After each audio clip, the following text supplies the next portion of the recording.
मित्रों नमस्कार, स्वागत है आपका पीसीएस सिंप्लीफाइड पे ओरेकल आईएएस की तरफ से।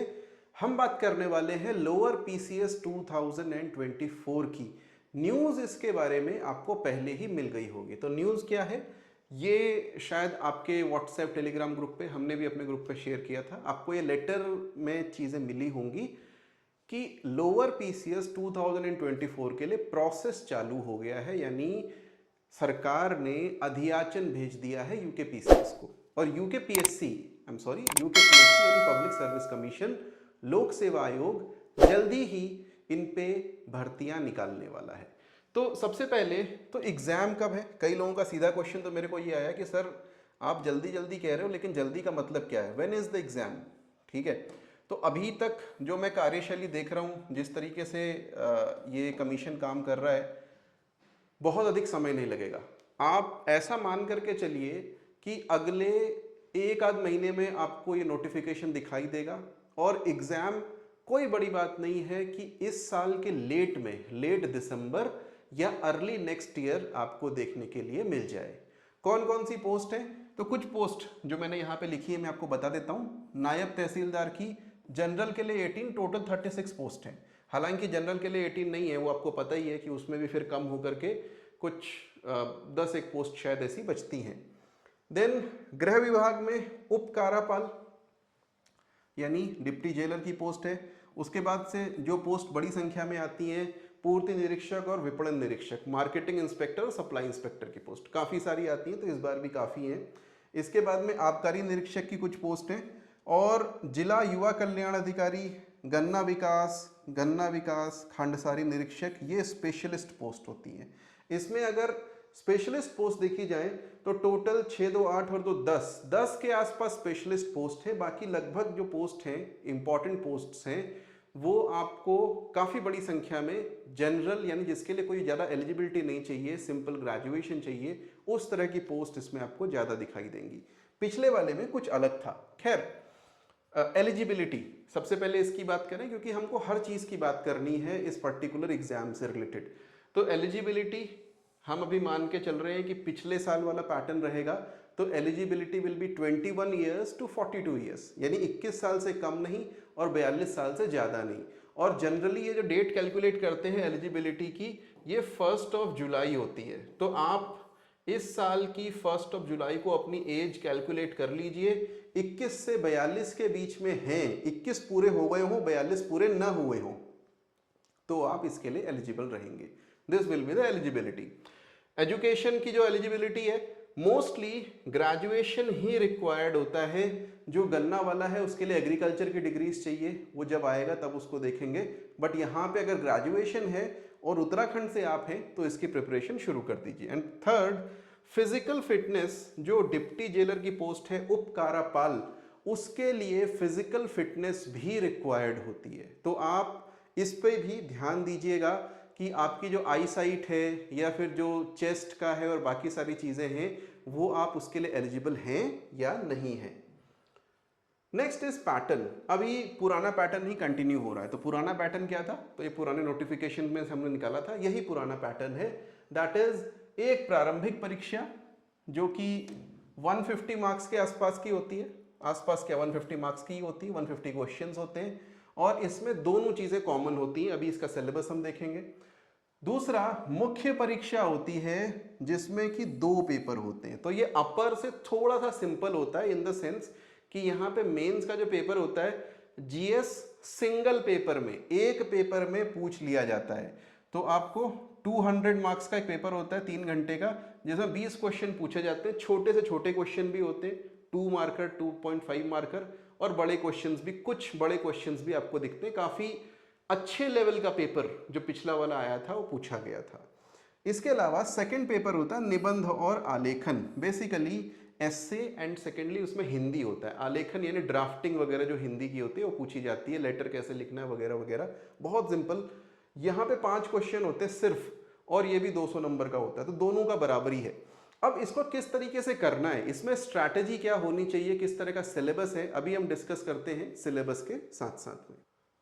ओके, तो ये हमारे पास सिलेबस है, प्रिलिमिनरी एग्जाम का सिलेबस। यहाँ से शुरू करते हैं और फिर मेन एग्जाम के सिलेबस की बात करेंगे। ठीक है, तो प्रिलिमिनरी एग्जाम आपका 2 आवर्स का होता है, 2 घंटे का टोटल 150 क्वेश्चन होते हैं। हालांकि आवर्स का यहाँ पे इतना रेलेवेंस नहीं, क्योंकि इतना टफ नहीं होता है, आप आराम से इसको कवर कर सकते हो।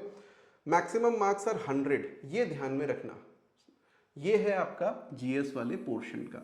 जो इसमें दूसरा पोर्शन है जो सामान्य बुद्धि परीक्षण कहते हैं, जनरल इंटेलिजेंस, और अगर मैं एकदम सिंप्लीफाई करके कहूँ तो मैथ्स और रीजनिंग, 50 नंबर का वो पूछा जाता है। तो सिलेबस में ये चीज आपको एक बहुत ध्यान रखनी है, इसके बारे में थोड़ी देर में अभी हम बात करेंगे।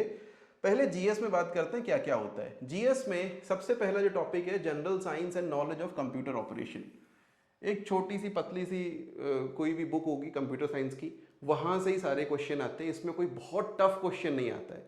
जो बच्चों के क्वेश्चन होते हैं ना जनरली कंप्यूटर से रिलेटेड, वही आपको यहाँ पे दिखेंगे, कोई बहुत स्पेशल चीज नहीं पूछते हैं। सो डेली चीज़ों, डेली ऑब्जर्वेशन जो होते हैं आपके बहुत अच्छे होंगे, तो आप इसको कुछ करने की ज़रूरत नहीं होगी। फिर भी मैं बोलूँगा रैम रोम ये सब जो है ना बहुत छोटी छोटी चीज़ें होती हैं, फ्लैश मेमोरी, ये छोटी छोटी चीज़ें अगर आप एक पतली सी कोई भी बुक से कवर कर लेंगे तो चलेगा। लगभग हर बुक में दिया होता है, हमारे नोट्स में भी दिया हुआ होता है, कोई चिंता की बात नहीं। जहाँ तक जनरल साइंस की बात है, this might be a bit tough. इसका ये वाला जो जनरल साइंस का सेक्शन होता है, यहाँ पे कई बार अच्छे लेवल के बायोलॉजी के, या जैसे इस बार भी हमने प्री में देखा था, अपर के प्री में अच्छे खासे क्वेश्चंस इन्होंने पूछ लिए थे, फिजिक्स के, बायोलॉजी के, केमिस्ट्री के। ऐसे कुछ क्वेश्चंस आ सकते हैं, लेकिन उनके लिए बहुत चिंता नहीं करनी। कारण क्यों नहीं चिंता करनी? अगर आपको नहीं आता तो आप ये मान के चलो कि बहुत कम लोगों को आता होगा। तो यहाँ पे मैं आपको सजेस्ट करूँगा, आप एक काम करें, एनसीईआरटीज में बेस्ड जितने क्वेश्चन होते हैं ना छोटे छोटे, उतने कर लो। दूसरा पीवाईक्यूज कर लो। इसके अलावा आप कोई भी किताब इसको कवर कर लो। इस पे बहुत ज़्यादा आपको टाइम स्पेंड नहीं करना है, क्योंकि इतना बड़ा पोर्शन नहीं होगा। अगर 100 क्वेश्चंस हैं तो 100 में से आप कितना एक्सपेक्ट कर रहे हैं? मे बी 5-6 क्वेश्चन इस पूरे सेक्शन से आपको देखने के लिए मिलेंगे। Secondly, history of India and Indian national movement. इसमें कुछ खास नहीं है। हिस्ट्री ऑफ इंडिया में एंशियंट, मिडीवल, मॉडर्न इंडिया तीनों ही हैं। लेकिन अगेन ये आपको अपर के लिए भी आपने तैयार किया हुआ होगा, बाकी एग्जाम्स के लिए भी तैयार किया होगा, सेम है। इसके जो आप कहोगे ना कि आपके सोर्सेज हैं उसमें कोई डिफरेंस नहीं है, तो ये आपको वैसे ही कवर करना जैसे आपने बाकी एग्जाम्स में किया है। इंडियन पॉलिटी एंड इकोनॉमी जैसे अभी तक कवर कर रहे थे वैसे ही करना है, सेम, कुछ भी अलग टॉपिक नहीं है। यहाँ पे इसको देख के कंफ्यूज नहीं होना है। कंफ्यूज होने का एक कारण ये हो सकता है कि यहाँ पे बहुत छोटा सा लिखा हुआ है, डिटेल में नहीं लिखा हुआ। हमारे अपर में या बाकी जगहों पे ना, अपर में तो अलग अलग यूनिट्स करके दे रखी हैं। Syllabus is not different. यहाँ पे इसने कंडेंस कर दिया है, वहाँ पे उसको फैला दिया है। बल्कि मैं कहूँगा कि आप अपर का प्री का सिलेबस उठाओ, वहाँ पे काफ़ी कुछ टॉपिक वाइज आपको चीज़ें मिल जाएंगी। हो सकता है कि आपको वो हेल्प करे। Geography and demography of India, यहाँ से काफ़ी क्वेश्चंस बहुत ही सिंपल पूछे जाते हैं। स्पेशली डेमोग्राफी यानी सेंसस पे बेस्ड, और वो सेंसस भी क्या होता है, उत्तराखंड से सेंसस से काफ़ी सारे पूछ लेते हैं। खैर उत्तराखंड का सेक्शन अलग भी है। करंट इवेंट्स कुछ खास नहीं, मोस्टली इनका जो फोकस होता है नेशनल, इंटरनेशनल और स्पोर्ट्स। अगर इस बार की बात है तो ओलंपिक पे आप विशेष ध्यान रखेंगे। बाकी चीज़ें तो जो हैं वो चलती ही रहती हैं, कुछ ना कुछ स्पोर्ट्स का आगे भी चलता रहेगा। हिस्ट्री ऑफ उत्तराखंड, अब देखो यहाँ से हिस्ट्री शुरू हो गई, और अगर आप इसको पढ़ोगे ये वही चीज़ है जो आपको अपर के सिलेबस में दे रखा है, यानी एंशियंट हिस्ट्री से लेकर के पूरा मॉडर्न हिस्ट्री तक का। और उसके बाद में आर्म फोर्सेस में contribution, social reform movements, different welfare programmes etcetera etcetera, यानी उत्तराखंड की जो स्कीम्स है। यहाँ पे थोड़ा सा आपको अपने आप को अप्लाई करना पड़ेगा। कारण मैं बताता हूँ, पिछली बार का अगर आप देखोगे जो पीसीएस का पेपर था, लोअर पीसीएस का, अच्छी संख्या में उत्तराखंड से क्वेश्चन आए थे। आई थिंक 100 में से जहां तक मुझे याद है 40 के आसपास जो क्वेश्चंस थे, या 40 से भी ज़्यादा क्वेश्चंस थे, वो उत्तराखंड से आए थे, 45 या 46। और मुझे बताते हुए बड़ा बड़ा बड़ा सुकून मिल रहा है, बड़ी खुशी हो रही है कि उसमें से 39 क्वेश्चन डायरेक्टली हमारी क्लास से आए थे, जो हमने पिछले 2021 के लिए ली थी। तो कोई भी स्टूडेंट जो भी उस समय का होगा उसको ध्यान भी होगा, ठीक है। तो ये हम बहुत डिटेल में कवर करते हैं वैसे अपनी क्लासेस में। यहाँ पे अगर आपने क्लासेस ले रखी हैं, अपर की भी क्लासेस ले रखी हैं, मैं बोलूँगा उससे बाहर मत जाना। उतना उत्तराखंड कर लोगे ना, it is more than sufficient. उससे ज़्यादा आपको नहीं करना है। आपको थोड़ा बहुत एक बुक में भी बता दूंगा लास्ट में, उतनी कवर कर लेनी है, उससे ज़्यादा नहीं करना।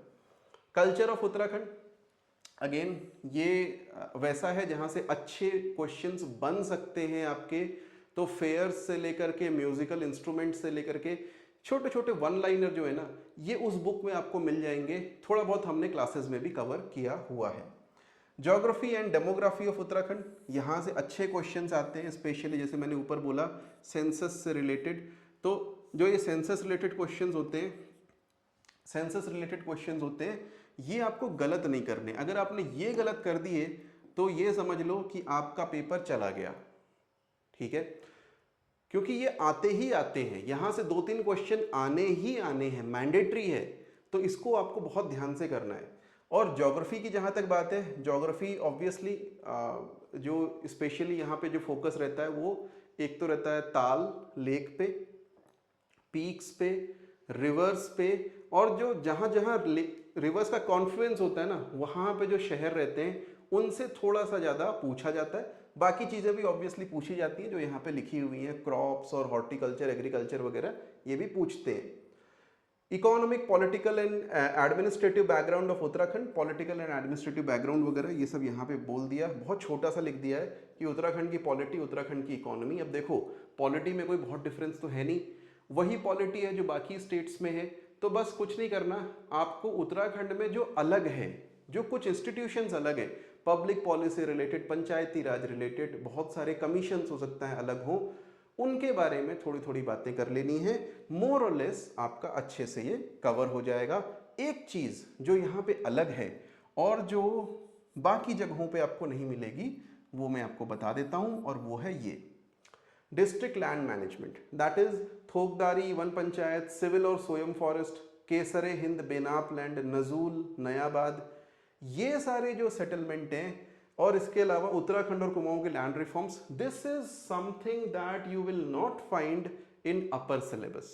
ये हम क्लास में कवर करेंगे अलग से, तो इसकी कोई चिंता नहीं करनी। हो सकता है मैं यूट्यूब पर ही कोई क्लास इसकी ले लूँ ताकि एक बार में ये सबके लिए कवर हो जाए।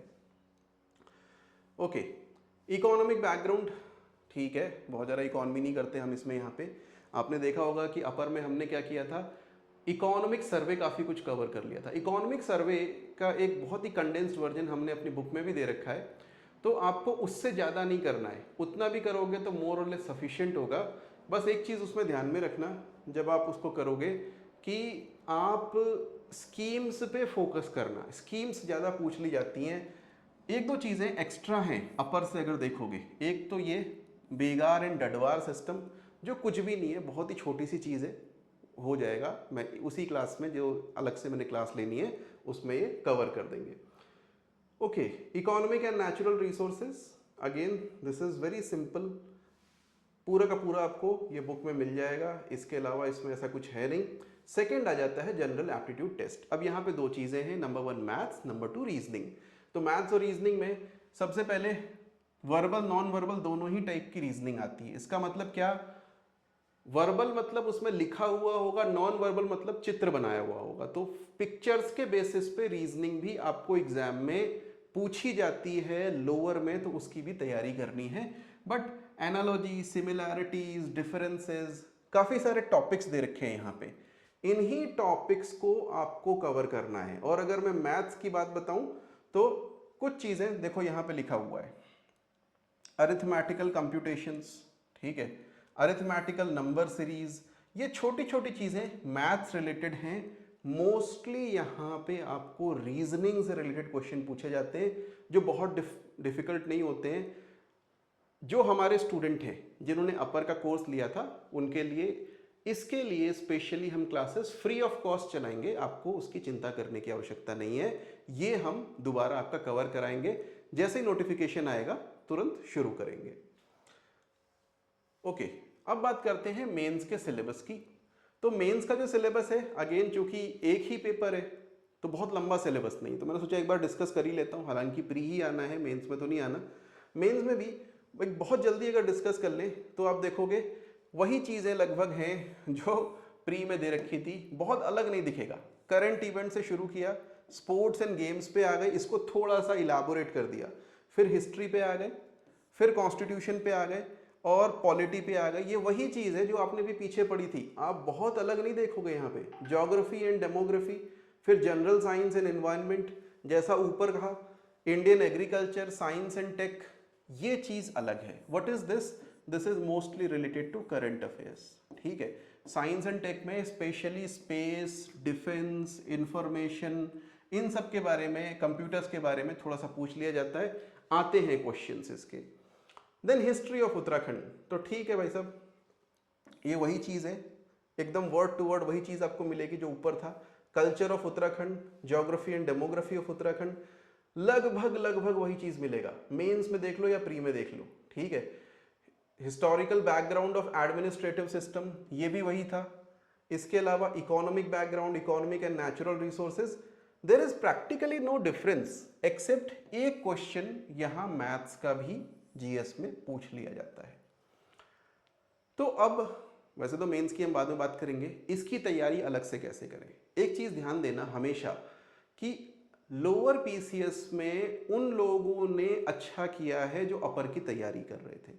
चाहे हम 2016 का लोअर पीसीएस करें, आप देखना उनकी टॉपर थी जो कुमकुम जोशी, उसका इंटरव्यू भी हमारे पास में हमारे वेबसाइट पे पड़ा हुआ होगा, आप पढ़ सकते हो। She was preparing for UPSC and UK PCS, उनको इससे मतलब नहीं था, लोअर निकल गया, अभी वो यूके पीसीएस में सर्विस कर रही हैं, पीसीएस ऑफिसर हैं एसडीएम में। इसके बाद में, उसके बाद में जो अभी लेटेस्ट वाला है 2021 वाला वैभव जोशी, उनने भी इंटरव्यू दिया हुआ है अपर पीसीएस का। तो तैयारी अपर पीसीएस की थी, यूपीएससी की थी, लोअर पीसीएस उनका उसके बाद में निकला है। तो ये चीज़ बहुत ध्यान देना कि अगर आपको लोअर निकालना है तो आपकी तैयारी इस स्तर की होनी चाहिए कि आप अपर निकाल सको। हो सकता है, मैं ये नहीं कह रहा बिल्कुल नहीं होगा, डेफिनेटली निकल सकता है अगर आप केवल लोअर की ही तैयारी करेंगे, बट मेरे ख्याल से नायब तहसीलदार निकलना थोड़ा सा मुश्किल होगा उस केस में, ठीक है। सेकंड पेपर देख लोगे तो यहाँ पे कुछ टॉपिक्स दे रखे हैं, ये लगभग वही टॉपिक्स हैं जो आपको अपर में भी मिलेंगे, बहुत अलग नहीं है। और इन पे आपको एस्से लिखने होते हैं बेसिकली 400 शब्दों में, फिर सारांश, आलेखन वगैरह। बहुत ही सिंपल है, बहुत ही छोटा पेपर है। सिंपली इतना देखना चाहते हैं कि आपको हिंदी लिखनी आती भी है या नहीं, बाकी और कुछ नहीं है। और एक पर्सनालिटी टेस्ट इंटरव्यू होता है 50 मार्क्स का, दैट इज ऑल। इतना ही आपका सिलेबस है। लेकिन अगर आपको इसकी तैयारी करनी है तो आप कैसे करें, अभी भी आपके दिमाग में प्रश्न हो सकता है। तो सबसे पहले मैंने पहले ही बता दिया, अपर से आपको इसकी तैयारी को इंटीग्रेट करना पड़ेगा। अगर आपकी अपर आपने दे रखा है अभी तो काफ़ी कुछ आपको आइडिया होगा जीके का भी और उत्तराखंड का भी। और मैंने बता दिया यहाँ अलग से तो नहीं बोला हुआ, अपर में अलग से बोला है 50 नंबर आने हैं उत्तराखंड के, 49 आए थे। यहाँ पे अलग से नहीं बोला हुआ है, लेकिन यहाँ पे भी अच्छी संख्या में उत्तराखंड के क्वेश्चंस आते हैं, उसके लिए आप तैयार रहें, उसके लिए आप प्रिपेयर्ड रहें, ठीक है। देन मैथ्स और रीजनिंग, इस पे स्पेशल फोकस करना है, स्पेशली जो ह्यूमैनिटीज़ वाले बैकग्राउंड के लोग हैं ना उनको। अगर आपने अपर में हमारे साथ किया था तो मैंने बोल ही दिया, आपकी फ्री में क्लासेस चलेंगी, आपको एक भी पैसा अलग से देने की ज़रूरत नहीं है। बिल्कुल आइए, आप इसमें बैठिए। हम चाहेंगे कि अपर आपका निकल रहा है तो लोअर में भी निकले, अपर में प्रॉब्लम है तो कम से कम लोअर में तो निकले, ठीक है। यूके 2024 जो हमारी बुक है उसको आप यूज़ कर सकते हैं, ये इंग्लिश में है, हिंदी में तो बहुत सारी बुक्स अवेलेबल है, इंग्लिश में आई थिंक एक ही बुक अवेलेबल है। और मेरे ख्याल से एक ही बुक है जिसमें कहीं भी इकोनॉमिक सर्वे के बारे में, इकोनॉमिक सर्वे का एक कंडेंस्ड वर्जन दे रखा है, तो आप इसको फॉलो कर सकते हैं। उसमें बहुत सारी स्कीम्स वगैरह भी हैं, मेरे ख्याल से आपको काम आएगा। देन प्रैक्टिस पीवाईक्यूज की अगर बात करें, इसकी भी बुक हमारे पास अवेलेबल है, जिसमें हमने upper PCS, lower PCS, FRO, ACF, ऐसे बहुत सारे एग्जाम्स होते हैं ना, उन सबके क्वेश्चंस को टॉपिक वाइज तो नहीं but subject wise, section wise अलग अलग कर सकते। तो मॉडर्न हिस्ट्री के अलग हैं, ज्योग्राफी के अलग हैं, इसी तरीके से पॉलिटी के, इकोनॉमिक्स के अलग अलग हैं। कुल मिलाकर के जहाँ तक मुझे याद है 2500 से ज़्यादा क्वेश्चंस हैं उसमें, वो आप कर सकते हैं, डेफिनेटली आपको इससे हेल्प मिलेगी। एंड मेंस की बात ऑब्वियसली हमने सिलेबस तो डिस्कस कर लिया, लेकिन मेंस की बात हम करेंगे बाद में, अभी बात करने की आवश्यकता उसकी नहीं है।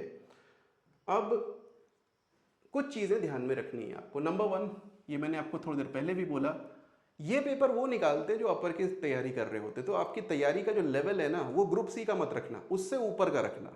अपर पीसीएस का लेवल रखोगे तब ये निकलेगा। मैं इसका कारण बता देता हूँ। जहाँ पे आपको 2 मार्कर 25 वर्ड में कोई आंसर लिखना है, 50 वर्ड में लिखना है, 100 वर्ड में लिखना है या 150 वर्ड में लिखना है, ग्रुप सी में उसकी तैयारी नहीं होती। उसकी तैयारी आप अपर में ही करते हो सकता है लोअर की अलग से कोई तैयारी कराता हो, पर मेरी जानकारी में लोअर के लिए अलग से बैचेस नहीं चलते हैं, ठीक है।